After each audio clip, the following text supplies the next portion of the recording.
The Jimmy Kimmel Live studio buzzed with its usual orchestrated energy, a symphony of bright lights, canned laughter, and meticulously rehearsed spontaneity. The air was thick with the scent of stage makeup and anticipation.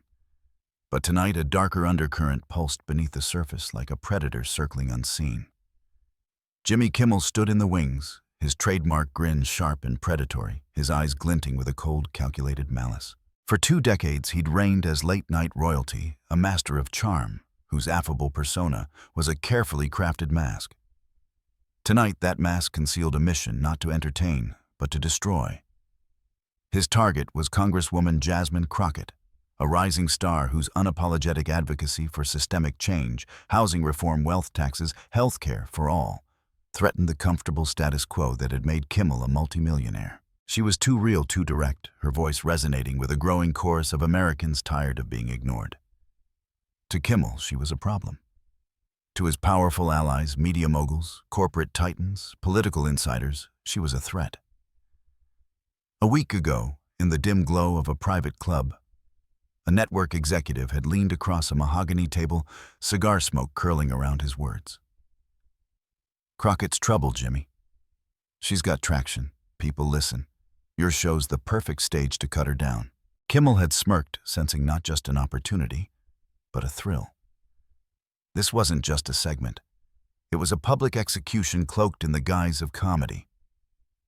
In his dressing room, Kimmel adjusted his tie, his reflection in the mirror, cold and unyielding. He thrived on control, always knowing where the line was, pushed just far enough for laughs, never so far as to lose his grip. Tonight he'd push harder, but not for humor. He'd spent days preparing attack lines honed like daggers, misleading video clips edited to distort Crockett's words, talking points designed to paint her as a radical out of touch with real Americans. He imagined the headlines, "Kimmel exposes firebrand Congresswoman's dangerous agenda." His pulse quickened, a predator scenting blood. 5 minutes, Jimmy producer Mark called, adjusting Kimmel's mic with trembling hands. Mark's stomach churned. The pre-show briefing had been chilling. Kimmel's instructions were explicit. "I want her rattled. I want her exposed as the ivory tower ideologue she is. No mercy." Mark had hesitated, sensing something ugly in Kimmel's fervor. But he knew better than to argue. Kimmel's temper was legendary, and his network connections could end a career with a single phone call.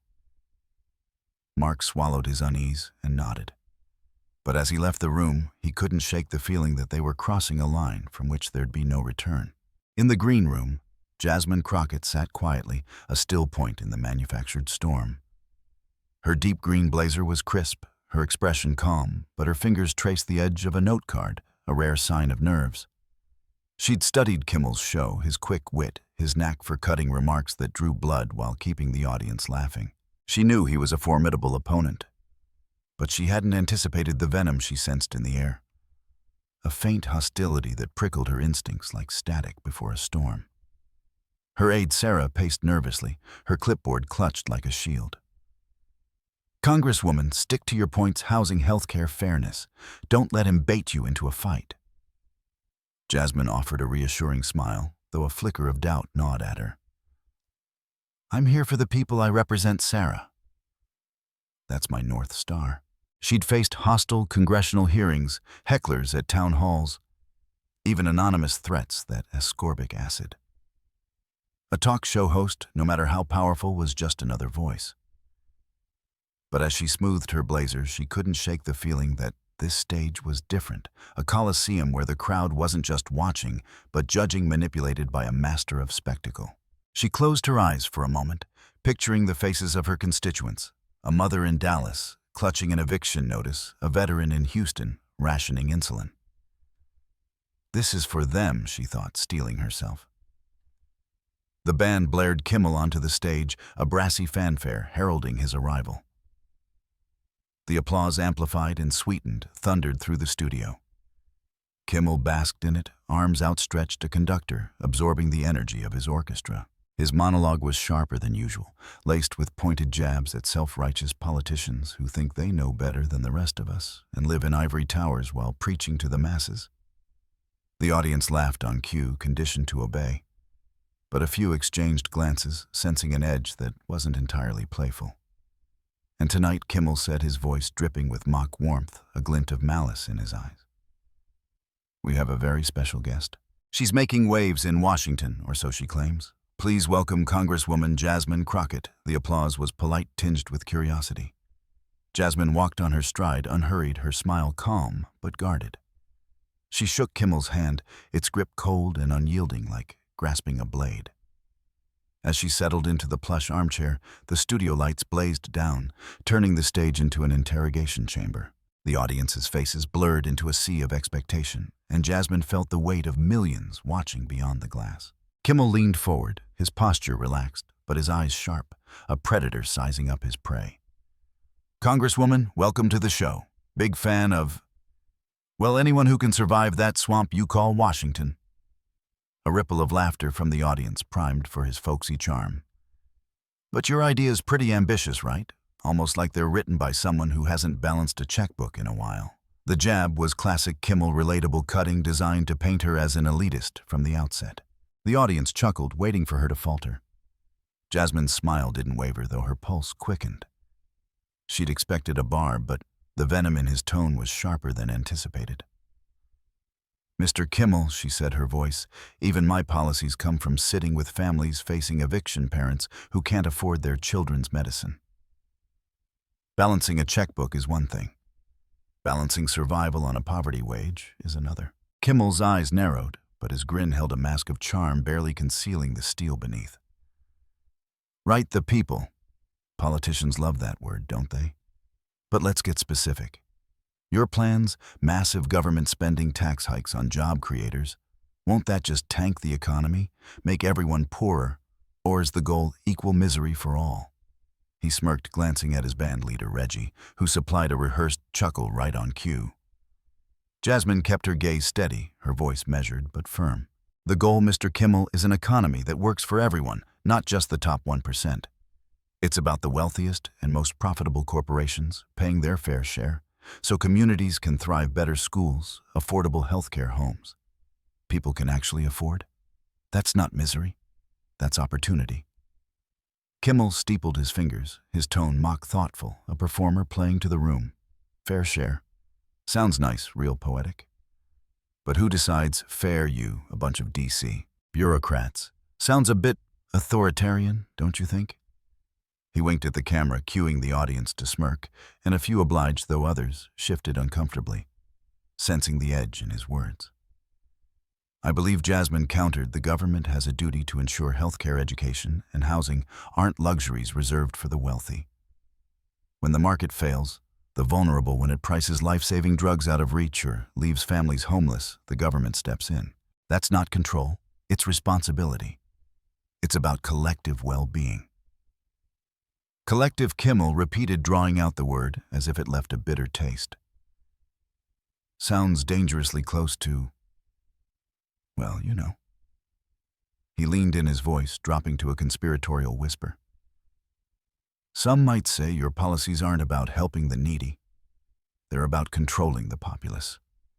We've got a clip here, something you said at a town hall last month. Roll clip A3, please." The screen behind them lit up with a grainy video of Jasmine speaking at a town hall. Her words spliced with surgical precision to sound incoherent and menacing. Complete overhaul. No choice but to comply. Essential for control. The edit was blatant context, shredded her passionate call for regulating predatory lenders, twisted into something sinister. The audience murmured, a mix of confusion and skepticism. Jasmine's stomach tightened, a cold knot forming. This wasn't an interview. It was a trap meticulously laid. Kimmel turned to her, his face a mask of feigned concern, his eyes gleaming with triumph. "Strong words, Congresswoman. No choice but to comply. Essential for control. Not exactly the voice of freedom, is it? Sounds like you want to dictate people's lives, cradle to grave." The accusation hung in the air, sharp and deliberate. Jasmine felt the weight of the cameras, the audience, the millions watching at home. She had to respond carefully. Anger would be his victory, a clip to be replayed endlessly as proof of her instability. But silence wasn't an option either. She took a slow breath, her mind racing, picturing the faces of those she fought for. Stay true, she told herself. The studio air felt thick, charged with tension, the lights boring into Jasmine like a spotlight in a courtroom. Sarah in the wings gripped her clipboard, her knuckles white, her eyes wide with fear. The audience leaned forward, sensing a shift, their laughter replaced by an uneasy hush. Mr. Kimmel, Jasmine began, her voice low but resolute, each word chosen with precision. That clip was, to put it kindly, creatively edited. What I was discussing was the need to regulate predatory lending practices that trap families in debt to ensure corporations comply with environmental standards that protect public health. It's about controlling exploitation, not people. Kimmel waved a dismissive hand, his grin tightening. Details, details. The sentiment, Congresswoman, is what people hear. And it sounds like you don't trust ordinary Americans to make their own decisions. His voice dropped venomous, his eyes boring into hers. Tell me, do you even like ordinary Americans? Or are they just pawns in your grand ideological game? The question was a naked provocation designed to elicit an emotional outburst, a soundbite to be weaponized. The audience held its breath, the silence heavy, expectant. Sarah's heart sank, fearing Jasmine would take the bait. Jasmine met Kimmel's gaze, her eyes unwavering, a calm fire burning within. Mr. Kimmel, she said, her voice steady, but laced with a quiet power. I've spent my entire career, long before Congress, working with ordinary Americans. I've held the hands of mothers whose children went to bed hungry.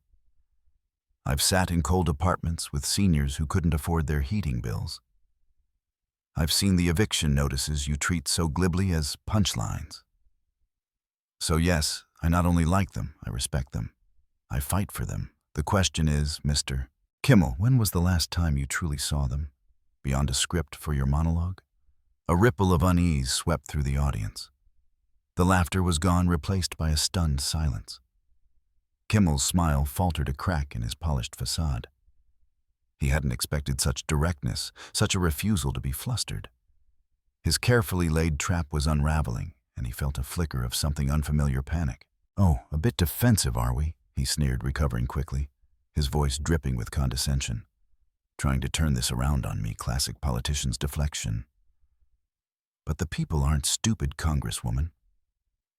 They see through your rhetoric. They see someone who wants to raise their taxes, dictate their choices, tell them what's good for them. He pivoted to a different camera, adopting a somber tone, his face a mask of concern. We've had calls, you know. Emails. People worried. A single mother from Ohio, let's call her Brenda. She works 2 jobs, barely makes ends meet. She's terrified your policies will mean she loses one of those jobs. Or that the cost of everything will skyrocket. What do you say to Brenda, Congresswoman? What hollow promises can you offer her tonight? Jasmine knew Brenda was likely a fabrication, a focus-grouped talking point designed to tug at heartstrings while setting her up to fail. But the pain Brenda represented was real, and Jasmine felt it acutely. She leaned slightly forward, ignoring Kimmel's mocking gaze, and looked directly into the camera he'd indicated. Her eyes steady, her voice warm but resolute. To the real Brendas out there, she said, I see you. I know your fear because I've sat with women like you, heard your stories, seen your strength.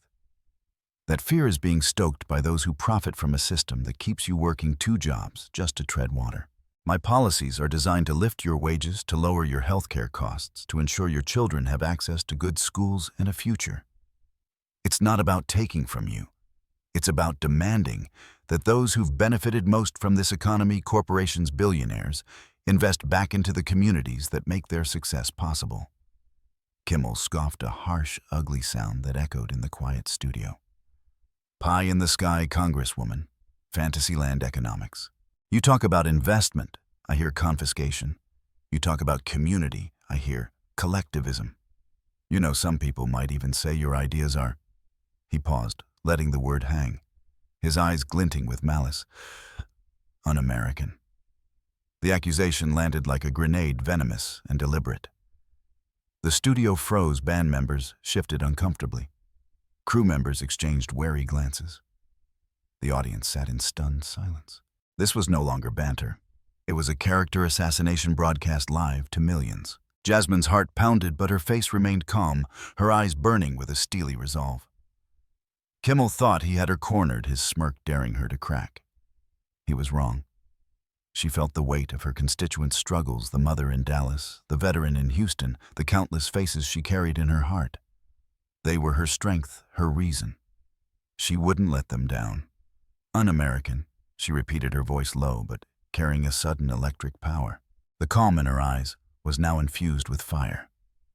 She leaned forward, her gaze locking onto Kimmel's. "Let me ask you something, Mr. Kimmel. Is it un-American to believe that a child's access to a doctor shouldn't depend on their parents' income? Is it un-American to believe that an elderly person shouldn't have to choose between life-saving medication and keeping a roof over their head? Is it un-American to believe that a veteran who fought for this country shouldn't come home to sleep on its streets?"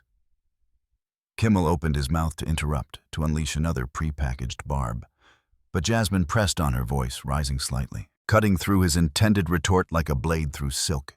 "You sit here in this multi-million-dollar studio on your multi-million-dollar salary, and you have the audacity to call policies designed to alleviate suffering un-American. Let me tell you about the Americans I know. A father in Fort Worth rationing insulin, risking blindness because his insurance, one of your advertisers, perhaps decided his life wasn't worth full coverage. A mother in El Paso working 3 jobs, still facing eviction because her landlord raised the rent again. Those are the people I fight for, Mr. Kimmel. Who do you fight for?" The silence that descended was absolute, a physical presence, heavy and suffocating. Kimmel's face, usually so mobile, so expressive in its comedic contortions, hardened into a mask of barely concealed fury. He was losing control of his stage, his narrative, his empire. This wasn't how it was supposed to go. She was supposed to be flustered, defensive, easily caricatured. Instead, she was turning his own platform against him, exposing not just his ignorance, but his complicity. "That's a cheap shot, Congresswoman." He snarled, his voice losing its practiced smoothness, raw anger seeping through. "Bringing my advertisers into this low blow. Typical. When you can't win on facts, you resort to personal attacks." "Personal attacks?" Jasmine's eyebrow arched, her tone calm, but cutting. "You've spent the last 10 minutes misrepresenting my record, questioning my intelligence, insinuating I'm a threat to this country. And you call my pointing out the financial realities that shape our media landscape a low blow." A murmur rippled through the audience, not laughter, but something else. Agreement, discomfort, awe. She pressed on, her voice resonating with a sincerity that starkly contrasted Kimmel's increasingly brittle cynicism. "You asked me about Brenda from Ohio. I want to ask you about someone. Anyone. Mr. Kimmel. When was the last time you had to choose between paying for your mother's insulin or keeping the lights on in your home?" There it was. The question. Not delivered as a clever retort, but as a genuine, searing inquiry that cut to the core of the divide between them. The studio fell silent, the air heavy with the weight of truth. Kimmel stared at her, his mouth slightly agape, his smirk gone, his arrogance shattered. For a fleeting second, something flickered in his eyes, surprise, annoyance, or perhaps a pinprick of dawning unwelcome comprehension. But it vanished quickly, replaced by a flush of rage. He tried to recover, to muster a witty comeback, a dismissive laugh. That's absurd," he stammered, his voice thin, his face reddening. "A false equivalency. You're dodging the question, is it?" Jasmine asked, her tone gentle now, but no less piercing. "Because for millions of Americans, Mr. Kimmel, that isn't a hypothetical. It's a Tuesday. It's the kind of choice they face every single day while people in positions of power and influence like you debate their lives as if they're abstract concepts in a political game." The camera zoomed in on Kimmel's face, capturing a man unraveling. His producers in the control booth were frozen headsets on, mouths open. No one was feeding him lines now. The carefully constructed artifice of Jimmy Kimmel Live had cracked, and through that crack a harsh, uncomfortable reality flooded in. Kimmel looked out at the audience, seeking his usual affirmation. But their faces were unreadable, staring not at him with adoration, but at Crockett with a new profound interest. A woman in the third row wiped her eyes. A man in the back nodded slowly, as if seeing something clearly for the first time. The silence stretched taut and agonizing. Kimmel fumbled with his notes, his usual glibness deserting him entirely. He looked like a fighter who'd taken an unexpected staggering blow and didn't know which way his corner was. In his earpiece, Mark hissed urgently, "Jimmy, say something. Go to commercial." Anything but Kimmel seemed momentarily deaf to the instruction. He was staring at Jasmine Crockett, his mind racing a torrent of emotions, rage, humiliation, fear churning within. He'd built his empire on control, on knowing how to spin any moment to his advantage. But this moment was slipping through his fingers, and with it, his carefully crafted image. She hadn't just challenged him. She'd exposed him, held a mirror to his privilege, his disconnect, his cruelty. And the audience had seen it. He finally found his voice, but it was strained, almost petulant. We have to take a break. We'll be right back." The band startled into action, launched into a jarringly upbeat jingle, the notes clashing with the tension in the room. The applause sign flickered weakly, but the response from the audience was muted, hesitant. Many were still looking at Crockett, who sat composed, her hands resting calmly in her lap, her eyes steady as if she'd just spoken a truth so undeniable it needed no further embellishment. As soon as the cameras cut, Kimmel slammed his notes onto the table, his face a mask of fury. "What the hell was that?" he roared at Mark, who'd rushed onto the set, his face pale. "You said she'd be an easy target. You said she was all rhetoric, no substance." His voice cracked, betraying not just anger, but a dawning fear. He'd been exposed, and he knew it. "Jimmy, she blindsided us," Mark stammered, avoiding Kimmel's blazing eyes. "The insulin line? No one prepped for that." "We didn't expect blindsided." Kimmel's voice rose venom, lacing every syllable. "This is my show. I control the narrative. She made me look like a damn fool and out-of-touch privileged." He couldn't finish the words Crockett had implicitly thrown at him, now echoing in his mind. He stormed off the set, ignoring the crew's averted gazes, his footsteps echoing in the stunned silence. In his dressing room, he paced his mind, replaying the moment, his humiliation growing with each loop. "She made me look weak," he thought, fists clenched. "She'll pay for this." Jasmine, meanwhile, was approached by Sarah, who looked both shaken and awed. "Congresswoman, that was incredible. You took him apart without raising your voice." Sarah's voice trembled, her eyes shining with admiration. Jasmine managed a small, tired smile, her shoulders relaxing slightly. "I just told the truth, Sarah. Sometimes that's all you can do." But as she gathered her things, she felt the weight of what had happened. This wasn't just a TV segment. It was a gauntlet, and she'd walked through it unbroken. But she knew the fallout would be fierce. Kimmel wasn't the type to let this go, and his allies were even less forgiving. She glanced at Sarah, her voice soft but firm. "Get ready. This is just the beginning." When the show returned from commercial, Kimmel was visibly rattled. His usual smooth transitions were clumsy. His jokes fell flat, landing like stones in the uneasy silence. He cut the interview with Crockett short, pivoting hastily to a pre-recorded comedy sketch that felt jarringly out of place after the raw intensity of the preceding segment. He avoided eye contact with Jasmine, his movements stiff, his smile forced. The audience clapped politely, but the energy had shifted. They weren't laughing. They were thinking. As Jasmine left the studio, a strange quiet followed her. The usual backstage buzz was subdued staffers, avoiding her gaze not out of hostility, but perhaps out of a mix of respect and fear of Kimmel's wrath. A young intern, barely 20, caught her eye and gave a small nod as if to say, "I saw what you did." Jasmine nodded back a silent acknowledgement and stepped into the waiting car. By the time Jasmine's car pulled away from the studio lot, the internet was ablaze. Kimmel Crockett showdown and insulin, or electricity, trended worldwide within minutes. Clips of the exchange, particularly Jasmine's devastating question. "When was the last time you had to choose?" spread like wildfire across Twitter, TikTok, Instagram, and YouTube. Commentators hailed her. Jasmine Crockett just handed Jimmy Kimmel his head on a platter, and he didn't even see it coming. Never seen a talk show host so thoroughly and deservedly dismantled. Crockett's composure is a masterclass, pure, unadulterated truth. Kimmel's defenders, a mix of loyal fans and paid trolls, tried to push back, accusing Crockett of playing the victim or disrespecting a comedy show. But they were drowned out by a tidal wave of admiration for her poise and power. On TikTok, a single mother stitched the clip with her own story tears in her eyes as she held up a utility bill. This is what she's talking about. This is my life. The video racked up millions of views. On YouTube, reaction channels dissected the moment, one host calling it the most uncomfortable silence in late-night history.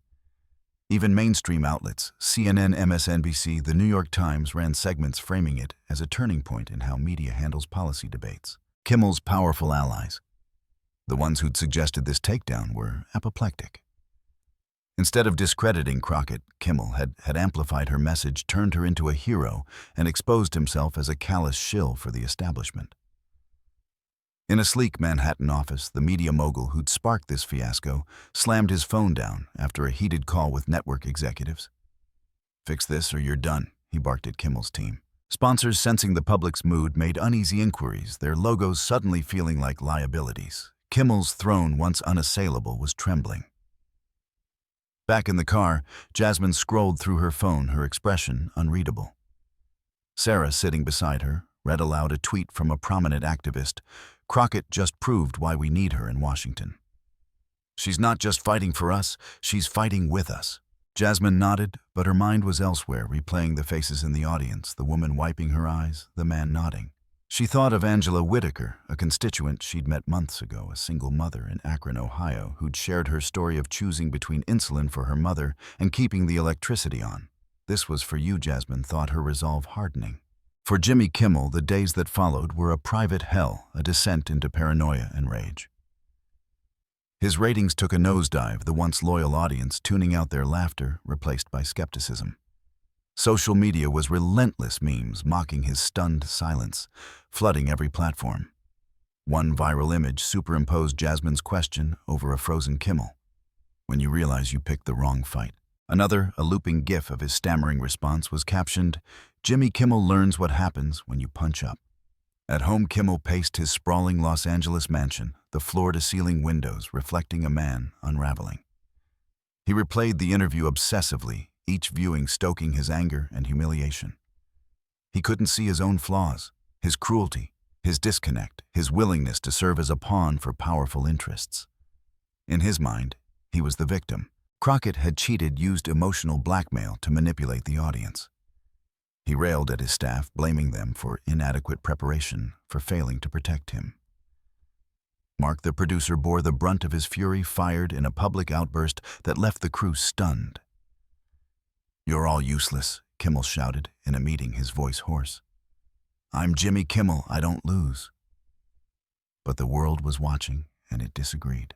His monologues grew bitter, laced with subtle jabs at Crockett, calling her supporters unhinged mobs and framing himself as a victim of cancel culture. But the audience wasn't buying it. His jokes sounded hollow, his attacks petty. The magic that had made him a cultural titan was gone, replaced by the image of a sore loser. Network executives, once deferential, now demanded explanations, their patience thinning. "Fix your image," Jimmy one warned in a tense call, "or we'll fix it for you." Kimmel's powerful benefactors, the moguls who'd pushed for Crockett's takedown, began to distance themselves. Invitations to exclusive parties dried up, replaced by cold silence. A once constant stream of deferential calls ceased. Kimmel felt the walls closing in his empire crumbling. One night alone in his office, he stared at a framed photo of himself with a former president, a symbol of his untouchable status. Now it mocked him. He hurled it against the wall glass, shattering across the hardwood floor. "I'm not done," he muttered. But the words rang hollow, a desperate mantra against an undeniable truth. He was losing everything. His team scrambled to salvage the situation, floating ideas for damage control, a heartfelt apology, a charity stunt, a guest appearance by a beloved celebrity to shift focus. But Kimmel rejected them all, his pride a prison. "I'm not groveling," he snapped at a crisis PR consultant. "She doesn't get to win." But deep down, a gnawing fear took root, maybe she already had. For Jasmine Crockett, the aftermath was a whirlwind of opportunity and responsibility. Her office was flooded with messages, letters, emails, voicemails, donations pouring in from across the country. Ordinary Americans inspired by her stand sent handwritten notes. "You spoke for me. I've never felt seen until now." Invitations to speak flooded in NPR, CBS, The Breakfast Club, even international outlets like the BBC. Jasmine handled the spotlight with the same grace she'd shown on Kimmel's stage, refusing to gloat or capitalize on the moment for personal gain. "This isn't about me," she told a reporter, her voice steady. "It's about the people who feel invisible." Her question: "When was the last time you had to choose between your mother's insulin or keeping the lights on?" became a rallying cry, a shorthand for the brutal choices faced by millions. Activists printed it on protest signs, lawmakers cited it in congressional debates, and community organizers used it to galvanize local campaigns. Policy discussions shifted with healthcare reform and housing equity gaining traction in ways they hadn't before. The New York Times ran an op-ed titled, "Jasmine Crockett's Question Changed the Conversation," crediting her with humanizing complex issues. In Akron, Ohio, Angela Whitaker sat in her dimly lit kitchen, an eviction notice crumpled on the table. She'd watched the Kimmel clip on her phone, tears streaming as Jasmine's words hit home. Angela had faced that exact choice: insulin for her mother or electricity for her 2 children. The shame, the fear, the exhaustion had nearly broken her. But hearing a congresswoman articulate her struggle with such clarity and stand up to a powerful media figure who'd mocked it filled Angela with a validation she hadn't felt in years. "She saw me," Angela whispered, clutching her daughter's hand. The next day, she called a community action group Jasmine had mentioned in a speech, finding resources to keep her lights on and a job training program to rebuild her life. For the first time in months, Angela felt a flicker of hope. Jasmine's national profile skyrocketed, but she stayed grounded. At a town hall in Dallas, she met a veteran named Thomas who'd seen the clip while couch surfing after losing his apartment. "You made me feel like my struggle matters," he said, his voice shaking, his eyes red. Jasmine hugged him, her own eyes misty, her voice soft. "You always mattered, Thomas. We're going to keep fighting for you." Moments like these were her fuel, reminding her why she'd run for office, why she'd faced Kimmel's gauntlet. The Kimmel showdown hadn't been planned, but it had cracked open a conversation America needed. Jasmine used her platform to amplify the voiceless, writing op-eds, holding rallies, always circling back to real people. She became a symbol of resistance, not just against Kimmel, but against a system designed to silence the vulnerable. At a rally in Chicago, she stood before a crowd of thousands, her voice ringing out. "They want us to stay quiet, to accept the status quo, but we're done being silent. Our struggles aren't punchlines, they're our power." Months later, Jasmine sat in her D.C. office, a stack of constituent letters on her desk. One caught her eye, written in careful, looping handwriting. It was from Angela Whitaker. "The lights are back on, Congresswoman.